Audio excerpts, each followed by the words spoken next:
Wow, I realized today I have not done a very important video. I do them every summer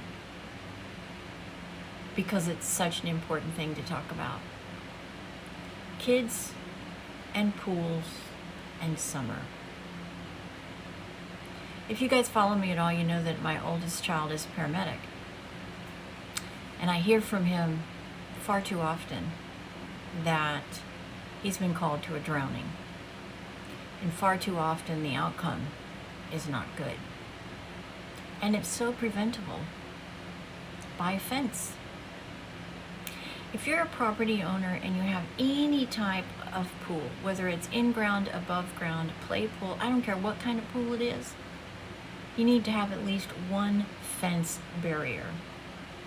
Okay, Carrie, well, what do you mean by one fence barrier? Well, if you're on acreage, 9 times out of 10, you're going to have a perimeter fence around your entire piece of property. That's great. That is really great. But a lot of those fences have gaps in between the railing, so children and animals can still get through those fencings. So that's why, besides just a perimeter fence, I encourage you to have an actual fence around your pool. Now, a lot of these can be temporary. A lot of these obviously can be permanent. But is it a good idea? Yes, it is. Because the likelihood of a liability suit from this, whether it be an animal or a person, is really high. It happens a lot. You don't want to be on the end of that. You don't want to have to explain why you don't have a fence around your pool. It's really important to protect yourself and, most importantly, protect those young children or those animals that would happen to fall into a pool, or even somebody that is elderly that is not quite sure where they are, especially in those hours where light can be a problem.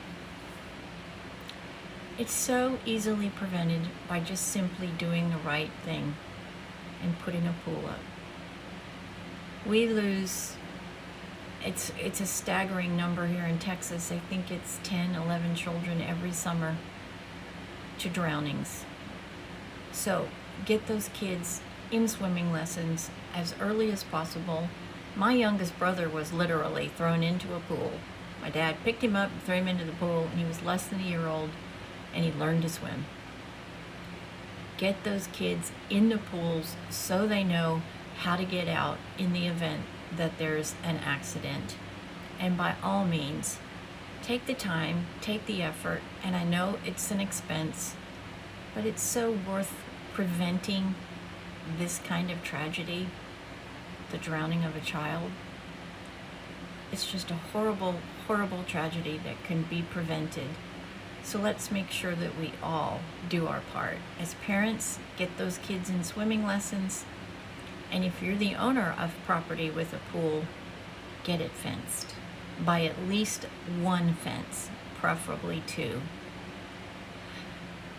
Hate these kind of videos, but they're very, very important. And I should have done this back at the beginning of the summer, and it just did not even, too many things going on. But I wanted to make sure and do it. There's still, depending on where you live, at least 3 weeks of summer left. Let's make sure it continues to be safe and that we have no more statistics for 2024. God bless. Have a wonderful rest of your afternoon. This is Carrie from KDS Insurance Services near the Houston area. God bless.